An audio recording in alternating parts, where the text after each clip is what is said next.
आज हम class 10th अध्याय 1 रासायनिक अभिक्रिया एवं समीकरण के बारे में पढ़ेंगे। ठीक है, इसमें हम सबसे पहला पॉइंट ये है कि ऐसी परिवर्तन जिनमें नए गुण वाले पदार्थ का निर्माण होता है उसे रासायनिक परिवर्तन कहते हैं। ठीक है, नंबर दूसरा पॉइंट ये है, ऐसे पदार्थ जो रासायनिक अभिक्रिया में हिस्सा लेते हैं उन्हें अभिकारक कहते हैं। जो रासायनिक अभिक्रिया में भाग लेते हैं उन्हें अभिकारक कहते हैं। ऐसे पदार्थ जिनका निर्माण रासायनिक अभिक्रिया में होता है उसे उत्पाद कहते हैं। ठीक है, अगला उदाहरण कैसे, उदाहरण ये है कि भोजन का पाचन, श्वसन, लोहे में जंग लगना, मैग्नीशियम फीते का जलना, दही का बनना, ये सब रासायनिक परिवर्तन है। ठीक है, रासायनिक परिवर्तनों में क्या क्या परिवर्तन आते हैं। ठीक है, रासायनिक परिवर्तन क्या होता है, अवस्था में परिवर्तन हो सकता है, रंग में परिवर्तन हो सकता है, तापमान में परिवर्तन हो सकता है, गैस का उत्सर्जन हो सकता है। इनमें से कोई एक हो, ये जरूरी नहीं है इनमें सब एक साथ हों, इनमें सब एक भी हो तब भी रासायनिक परिवर्तन हुआ है। ठीक है, अब रासायनिक परिवर्तन को प्रदर्शित कैसे करेंगे। ठीक है, कैसे प्रदर्शित करेंगे इसके बारे में देखेंगे। इसमें जैसे जिंक में सल्फ्यूरिक अम्ल की अभिक्रिया कराएंगे H2SO4। ठीक है, H2SO4। ठीक है, तो क्या बनेगा, जिंक सल्फेट ZnSO4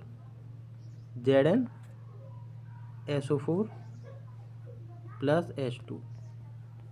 ठीक है, जिंक में तो देखो Zn और H2SO4 जो है ये हमारा क्या है, अभिकारक। ये हमारा क्या है, अभिकारक। ठीक है, जो बाद में जो बनता है ZnSO4H2, जिंक सल्फेट और हाइड्रोजन गैस जो बनी है ये हमारे उत्पाद हैं। ये क्या है, उत्पाद, ये हमारे उत्पाद हैं। अच्छा, रासायनिक समीकरण रासायनिक अभिक्रिया रासायनिक समीकरण द्वारा निरूपित की जाती है। रासायनिक समीकरण में तत्वों, प्रतीकों, अभिकारकों और उत्पादों के रासायनिक सूत्रों की भौतिक अवस्था के साथ लिखे जाते हैं। रासायनिक अभिक्रिया में आवश्यक परिस्थितियाँ देखो, ताप, दाब, उत्प्रेरक आदि को तीर के निशान के ऊपर नीचे दिशा दर्शाया जाता है। मतलब जब रासायनिक अभिक्रिया होगी तो या तो ताप या दाब या उत्प्रेरक को या तो तीर के ऊपर रखेंगे या तीर के नीचे रखेंगे। ठीक है, अब देखो रासायनिक जो अभिक्रिया हुई है उसे संतुलित कैसे करेंगे। ठीक है, उसके बारे में पढ़ेंगे। ठीक है, और ये कौन से नियम पर आधारित है, ये द्रव्यमान संरक्षण के नियम पर आधारित है। ठीक है, पूछा है द्रव्यमान संरक्षण का नियम किसने दिया था, तो लेवाइजियन ने दिया था। ठीक है, अच्छा, अब देखो इसमें क्या पढ़ेंगे, किसी भी रासायनिक अभिक्रिया में द्रव्यमान का न तो निर्माण होता है न ही विनाश। ठीक है, किसी भी रासायनिक अभिक्रिया में द्रव्यमान का न तो निर्माण होता है न ही विनाश। रासायनिक अभिक्रिया के पहले एवं उसके बाद प्रत्येक तत्व के परमाणुओं की संख्या समान होनी चाहिए। मतलब अभिकारक और उत्पाद के परमाणुओं की संख्या समान होनी चाहिए। ठीक है, दोनों तरफ, तभी हम कहेंगे जो हमारी अभिक्रिया है वो संतुलित है। कैसी है, संतुलित है।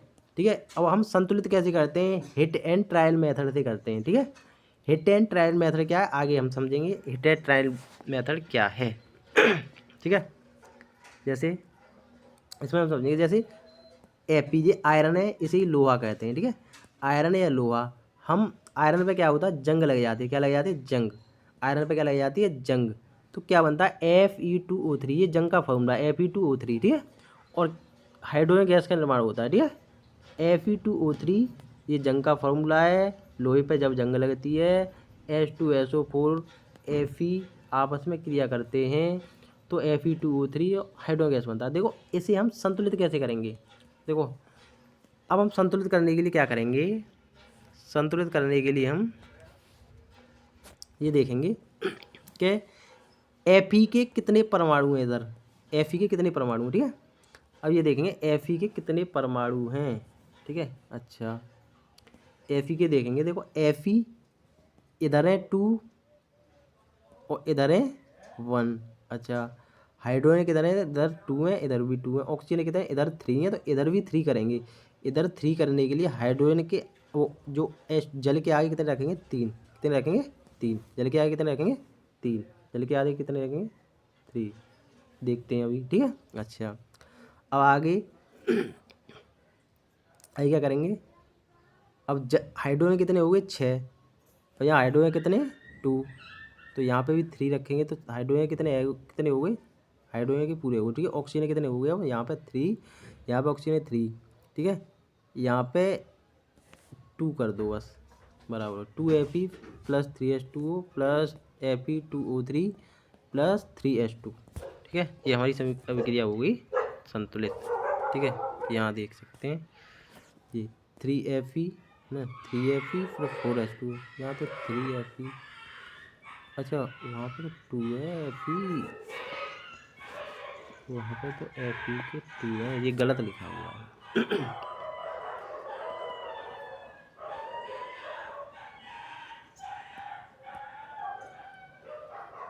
यहाँ पे ये फार्मूला जो है गलत लिखा हुआ है। ये फार्मूला होता है Fe3O4, Fe3O4, इस वजह से गलत हो रहा है।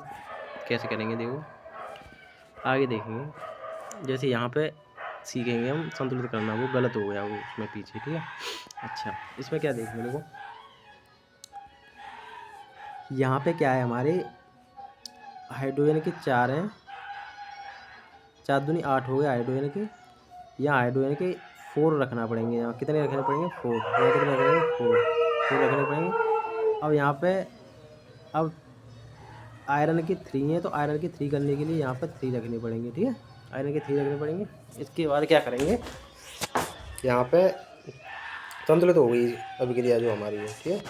अभिक्रिया संतुलित हो गई, तो देखो 3Fe प्लस 4H2O, Fe3O4 और 4H2O, ठीक है।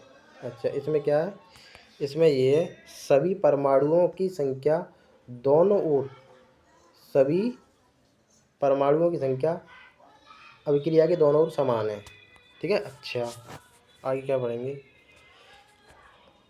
आगे ये देखेंगे। देखो ये भी बहुत इंपॉर्टेंट है, 3-4 चीज़ें, ये बहुत इंपॉर्टेंट है, बहुत इंपॉर्टेंट है, बहुत इंपॉर्टेंट है, ठीक है। क्या देखेंगे इसमें, इसमें ये देखेंगे अभिकारकों और उत्पादकों की भौतिक अवस्था लिखना। कैसे, देखो जैसे ठोस आया तो ठोस में एस लिखेंगे, जैसे सॉलिड बोलते हैं ना, ठोस को एस ही लिखेंगे, एस, ठीक है। रासायनिक विक्रिया में अगर ठोस आ जाए तो उसे एस ही लिखेंगे, ठीक है। द्रव आ जाए तो एल लिखेंगे, गैस आ जाए तो जी लिखेंगे, जलीय विलयन आ जाए तो ए क्यू लिखेंगे, ठीक है। जलीय विलयन आ जाए तो ए क्यू लिखेंगे, गैसीय अवस्था आ जाए जी लिखेंगे, द्रव आ जाए तो एल लिखेंगे, ठोस आ जाए तो एस लिखेंगे, ठीक है। इसमें कहा Fe, ठीक है। लोहा जो आयरन है ये ठोस अवस्था में पाया तो इसके आगे एस लिख दिया, ठीक है। अच्छा, इसे कोष्टक में बंद कर देंगे, ठीक है। जल है तो जल यहाँ पे गैसीय अवस्था में मिलता है, ठीक है। गैसीय अवस्था में मिलता है तो जल की मतलब जल के आगे जी लिख दिया, ठीक है। जो जंग जो लगती है Fe2O3, Fe2O3 जंग जो लगती है, जो ठोस अवस्था में मिलता है Fe2O3 जंग लग, तो इसमें एस लिख दिया। जल जो है का गैस के रूप में उड़ जाती है, इसे जी, इसीलिए जी लिख दिया, ठीक है। अच्छा, अब मैंने बताया कुछ आवश्यक परिस्थितियों जैसे ताप, दाब, उत्प्रेरक आदि को भी तीर के निशान के ऊपर या नीचे लिखते हैं, ये बताइए। और यहाँ से हमें मेन जो अभिक्रिया आ गई हमारी संयोजन अभिक्रिया। रसायन अभिक्रिया के प्रकार के बारे में पढ़ेंगे। रसायन अभिक्रिया के प्रकार में संयोजन अभिक्रिया, इस अभिक्रिया में 2 या 2 से अधिक अभिकारक मिलकर एकल उत्पाद का निर्माण करते हैं। 2 या 2 से अधिक अभिकारक मिलकर एकल उत्पाद का निर्माण करते हैं, इसे हम संयोजन अभिक्रिया कहते हैं। जैसे A प्लस बी बराबर सी हो गया, A प्लस बी बराबर सी हो गया, तो कैसी अभिक्रिया है, रसायन अभिक्रिया है, ठीक है। जैसे आगे क्या पढ़ेंगे, कोयले का दहन, एग्जाम्पल है गई, जैसे कोयले का दहन, जैसे कोयले का दहन होता है, कोयले का दहन जैसे कार्बन में ऑक्सीजन मिला दिया तो कार्बन डाइऑक्साइड गैस बन गई, ठीक है। कार्बन में ऑक्सीजन मिला दिया तो कार्बन डाइऑक्साइड गैस बन गई, ठीक है। अच्छा, इसमें क्या करेंगे, जल है, जैसे जल है तो जल में ऑक्सीजन मिला दे तो क्या क्या बन जाता है, H2O, ठीक है। ऐसी बिना बुझाऊ चूना, बिना बुझाऊ चूना को फॉर्मूला याद रखना, CaO फॉर्मूला होता है CaO, ठीक है। जैसे जल की क्रिया कराएंगे तो क्या बनेगा, बुझा हुआ चूना, क्या बनेगा, बुझा हुआ चूना। कई बार आया हुआ है कि बिना बुझा हुआ चूना को जल के साथ अभिक्रिया कराएंगे तो क्या बनेगा, बुझा हुआ चूना। ये सब रासायनिक ये संयोजन अभिक्रिया के उदाहरण है। ये कौन सी अभिक्रिया का उदाहरण है? संयोजन अभिक्रिया के। ठीक है, कौन सी अभिक्रिया है? संयोजन अभिक्रिया के। अच्छा, अब देखो आगे हम ये पढ़ेंगे कि रस ऊष्माक्षेपी अभिक्रिया किसे कहते हैं। देखो ऊष्माक्षेपी अभिक्रिया इसे कहते हैं जो रासायनिक अभिक्रिया में उत्पाद तो बनी हो नहीं, उसके बाद ऊष्मा भी निकले तो उसे क्या बोलेंगे? ऊष्माक्षेपी अभिक्रिया कहते हैं। ठीक है, जैसे प्राकृतिक गैस का दहन। प्राकृतिक गैस का दहन जो होगा, अब ये याद और रखना है कि ऊष्माक्षेपी अभिक्रिया जो होगी उसमें ज़रूरी नहीं है कि इसमें संयोजन अभिक्रिया भी हो, मतलब इसके साथ संयोजन अभिक्रिया भी बन भी सकती है, नहीं भी बन सकती। ठीक है, ऊष्माक्षेपी अभिक्रिया ये होती हैं जिन अभिक्रियाओं में उत्पाद के निर्माण के साथ साथ ऊष्मा भी उत्सर्जित होती है, उसमें क्या बोलते हैं? ऊष्माक्षेपी अभिक्रिया। जैसे प्राकृतिक गैस का दहन, प्राकृतिक गैस का दहन जो होगा उसमें क्या बोलेंगे? प्राकृतिक गैस का दहन हुआ है तो ऊष्माक्षेपी अभिक्रिया है, क्योंकि उसमें ऊष्मा निकलती है। तो इसमें प्राकृतिक गैस का दहन में ये रखना है, जैसे मीथेन की ऑक्सीजन के संग अभिक्रिया कराएंगे तो क्या होना? कार्बन डाइऑक्साइड, जल और ऊष्मा, ये प्राकृतिक गैस का दहन हो गया। ये क्या हो गया? प्राकृतिक गैस का दहन। मीथेन में ऑक्सीजन मिला दे तो क्या बनेगा? कार्बन डाइऑक्साइड, जल और ऊष्मा। ऊष्मा निकलेगी तो किसे क्या बोलेंगे? ऊष्माक्षेपी अभिक्रिया। ठीक है, जब उत्पाद के साथ साथ ऊष्मा भी निकलती है तो उसे क्या बोलते हैं? ऊष्माक्षेपी अभिक्रिया। अच्छा, श्वसन भी एक ऊष्माक्षेपी अभिक्रिया, ये भी याद रखना। श्वसन भी कैसी अभिक्रिया? ऊष्माक्षेपी अभिक्रिया। ठीक है, जैसे कैसे? जैसे हम भोजन में खाते हैं खाना, उसके द्वारा क्या बनता है? ग्लूकोज। ग्लूकोज में ऑक्सीजन जुड़ता है वायुमंडल से, तो ग्लूकोज ऑक्सीजन आपस में क्रिया करके क्या बनता है? कार्बन डाइऑक्साइड, जल और ऊष्मा निकलती है, इसीलिए ऊष्मा निकलती है, इसे क्या बोलेंगे? ऊष्माक्षेपी अभिक्रिया बोलेंगे। ठीक है, अब वियोजन अभिक्रिया कैसे बोलते हैं? वियोजन अभिक्रिया उसका संयोजन का उल्टा होता है। इस अभिक्रिया में एकल अभिकारक टूटकर दो या दो से अधिक उत्पाद बनाते हैं, तो इसे क्या बोलते हैं? वियोजन अभिक्रिया। जैसे ए में हम ए से बी प्लस सी का निर्माण हो गया, तो देखो एक अभिकारक से दो या दो से अधिक उत्पाद का दो उत्पाद का निर्माण हो गया, दो से अधिक भी हो सकता है। इसे ही क्या बोलते हैं? वियोजन अभिक्रिया। इसे ही क्या बोलते हैं? वियोजन अभिक्रिया। ठीक है, अच्छा अब देखो इसमें वियोजन अभिक्रिया में पहला पॉइंट ये है कि ऊष्मीय वियोजन। वियोजन अभिक्रिया में पहला पॉइंट है ऊष्मीय वियोजन, मतलब ऊष्मा द्वारा किया गया वियोजन, यही क्या कहलाता है? ऊष्मीय वियोजन। अच्छा, ऊष्मा द्वारा किया गया वियोजन क्या कहलाता है? ऊष्मीय वियोजन। अच्छा, इसमें पहला पॉइंट ये याद रखना है कि हमारा जो फेरस सल्फेट है, बहुत दिन बोल रहे हैं, फेरस सल्फेट का कलर कैसा होता है? हरा रंग होता है फेरस सल्फेट का, FeSO4, और ये ठोस अवस्था में मिलता है। फेरस सल्फेट कैसी अवस्था में मिलता है? ठोस अवस्था में। जैसे ही हम इसे गर्म करेंगे, ऊष्मा देंगे, तो किसका निर्माण होगा? फेरिक ऑक्साइड, सल्फर डाइऑक्साइड और सल्फर ट्राइऑक्साइड। सल्फर डाइऑक्साइड और सल्फर ट्राइऑक्साइड ये दोनों गैस अवस्था में मिलती हैं, और Fe2O3 ये भूरा लाल कलर का हो जाता है। ठीक है, भूरा लाल कलर। फेरिक ऑक्साइड का कलर पूछा जाता है तो भूरा लाल, और फेरस सल्फेट का कलर पूछा जाएगा तो हरा रंग। ठीक है, इसी में अगला एग्जाम्पल याद रखना है कि चूना पत्थर जो होता है CaCO3 ये ठोस अवस्था में मिलता है। इसे हम गर्म करेंगे, ऊष्मा देंगे तो ये बिना बुझा हुआ चूना और कार्बन डाइऑक्साइड गैस बनती है। बिना बुझा हुआ चूना और कार्बन डाइऑक्साइड गैस बनती है। ठीक है, इसी में आगे पढ़ेंगे हम वियोजन अभिक्रिया में ही वैद्युत वियोजन। किसके बारे में? वैद्युत वियोजन विद्युत धारा प्रवाहित कर होने वाला वियोजन, मतलब इसमें विद्युत धारा प्रवाहित की जाएगी तो कैसा वियोजन होगा? देखो इसमें कैसे पढ़ेंगे हम, जैसे ये चित्र याद रखना है। चित्र में क्या याद रखना है?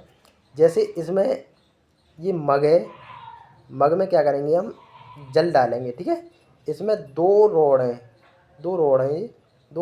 ठीक है, दो छड़ बोल दो। ठीक है, एक एनोड की साइड, इसे एनोड बोलेंगे, इसे कैथोड बोलेंगे। ठीक है, तो जल की क्रिया, जल में जब बिजली दी जाएगी, विद्युत धारा दी जाएगी, जल में जब विद्युत धारा दी जाएगी तो हाइड्रोजन ऑक्सीजन आपस में अलग अलग टूट जाएंगे। ठीक है, हाइड्रोजन गैस के रूप में, ऑक्सीजन भी गैस के रूप में। अब याद रखना है, देखो एनोड की तरफ जो एनोड है ना, एनोड की तरफ ऑक्सीजन गैस निकलेगी, एनोड की तरफ ऑक्सीजन, और कैथोड की तरफ हाइड्रोजन। और ये मग जो लेना है हमें, प्लास्टिक का मग लेना है, ये ना है कि लोहे का ले लो चिपक जाए उससे।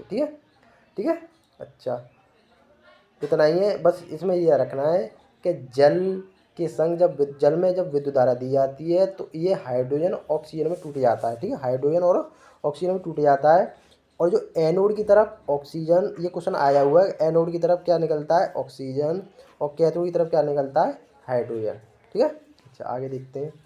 अब इसी में वियोजन अभिक्रिया में प्रकाशीय वियोजन, ये भी बहुत इंपॉर्टेंट है। सूर्य के प्रकाश की उपस्थिति में होने वाला वियोजन प्रकाशीय वियोजन कहलाता है। ठीक है, यह सिल्वर क्लोराइड जब हम सूर्य के प्रकाश से अभिक्रिया कराएंगे जाके, सिल्वर क्लोराइड की सूर्य के प्रकाश की उपस्थिति में क्रिया कराएंगे तो ये Ag और Cl2 बनता है। Ag और Cl2, Ag सिल्वर का फॉर्मूला है Ag, और क्लोरीन गैस बनती है। ठीक है, ऐसी सिल्वर ब्रोमाइड की क्रिया कराएंगे सूर्य के प्रकाश से, तो सिल्वर और ब्रोमीन बनता है। ठीक है, अब ये याद रखना है कि सिल्वर क्लोराइड और सिल्वर ब्रोमाइड का उपयोग हम फोटोग्राफी, श्याम श्वेत फोटोग्राफी में करते हैं। कहाँ करते हैं? श्याम श्वेत फोटोग्राफी में इसका प्रयोग करते हैं। ठीक है, अब आएगी ऊष्मा क्षेपीय अभिक्रिया। ऊष्मा क्षेपीय अभिक्रिया किसे कहते हैं? जिन अभिक्रिया में अभिकारकों को तोड़ने के लिए ऊष्मा, प्रकाश या विद्युत ऊर्जा की आवश्यकता होती है, उसे ऊष्मीय अभिक्रिया कहते हैं।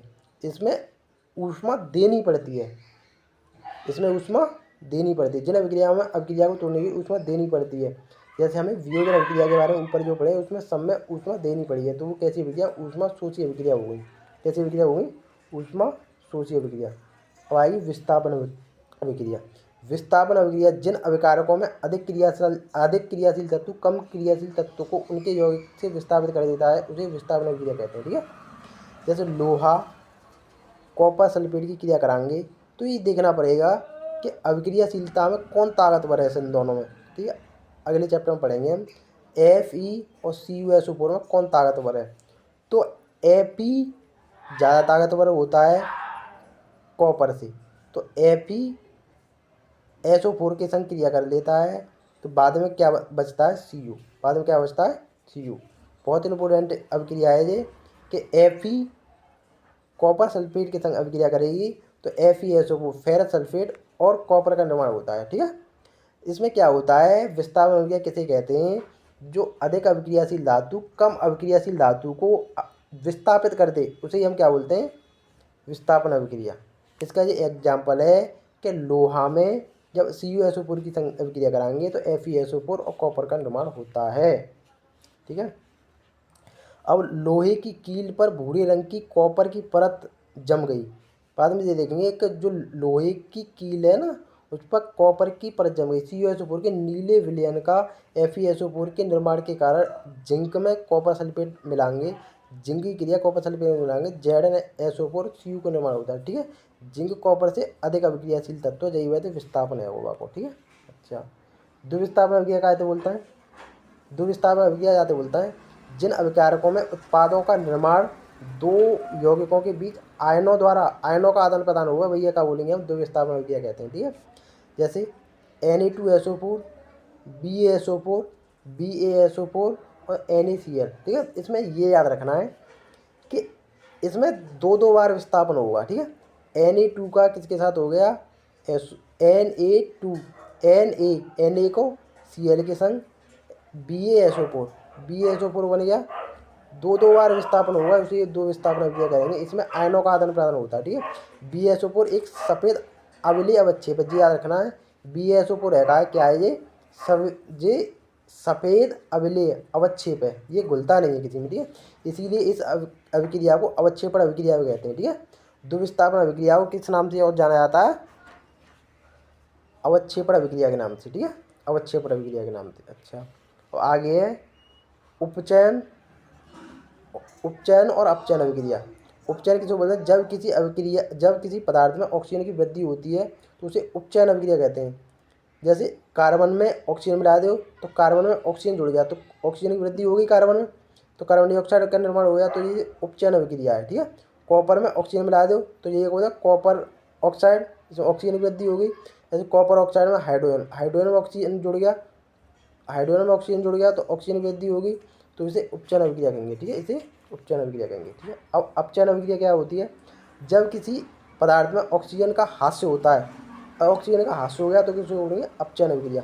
जब किसी पदार्थ में हाइड्रोजन की वृद्धि होती है, देखो हाइड्रोजन की वृद्धि होती है उसे अपचयन बोलेंगे। देखो कॉपर ऑक्साइड जल के संग अभिक्रिया करेगा तो कॉपर और जल का निर्माण, देखो कॉपर ऑक्साइड में जाते ऑक्सीजन हट गया, ऑक्सीजन हटना ये कहलाता है अपचयन। ऑक्सीजन हटना क्या कहलाता है? अपचयन।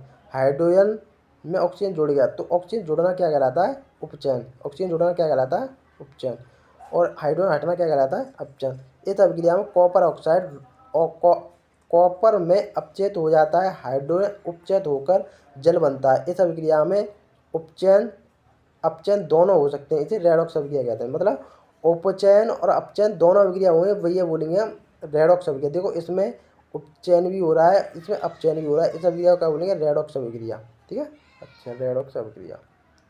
ठीक है, अब इसमें याद रखना संक्षारण, जब कोई धातु आर्द्रता अम्ल आदि के संपर्क में आती है जिससे धातु की ऊपरी परत कमजोर हो जाती है, संक्षारण हो जाता है। ठीक है, संक्षारण किसे? जब कोई पदार्थ आर्द्रता अम्ल आदि के संपर्क में आती है जिससे धातु की ऊपरी परत कमजोर तथा संक्षारित हो जाती है। ठीक है, लोहे की वस्तु कॉपर जंग लगना, चांदी के ऊपर काली परत, तांबे के ऊपर हरी परत चढ़ना संक्षारण। बहुत पूछ जाता है लोहे के ऊपर कैसी जंग लगती है, तो लोहे के वस्तुओं पर जंग लगना, लाल भूरे रंग की जंग लग जाती है, लाल भूरे रंग की लोहे पर जंग लग जाती है। चांदी के ऊपर काले रंग की, ठीक है, तांबे के ऊपर हरे रंग की। ठीक है, अच्छा अब आगे क्या करेंगे?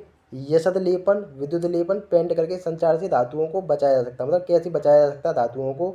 यशद लेपन कर दो, विद्युत लेपन कर दो, पेंट कर दो। ठीक है, विकृत गंधक किसे बोलते हैं? वसायुक्त तेलीय खाद्य सामग्री वायु के संपर्क में आने पर वो अपचेत हो जाती हैं, अपचेत हो जाती हैं, जिससे स्वाद और गंध परिवर्तित हो जाते हैं, जिसे विकृत गंधक कहते हैं। विकृत गंधक किसे कहते हैं?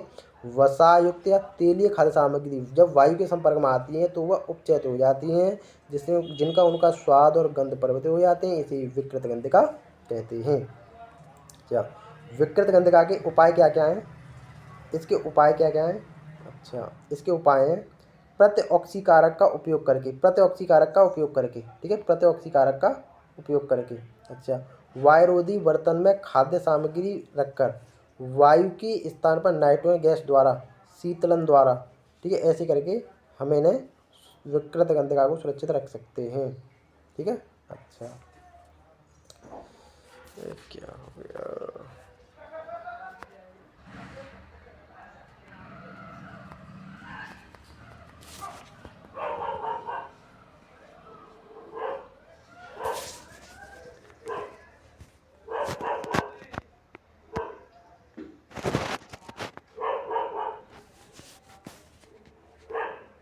ठीक है, चैप्टर खत्म हो गया, इतना ही। ठीक है, मैंने अभिक्रिया वो याद रखनी है।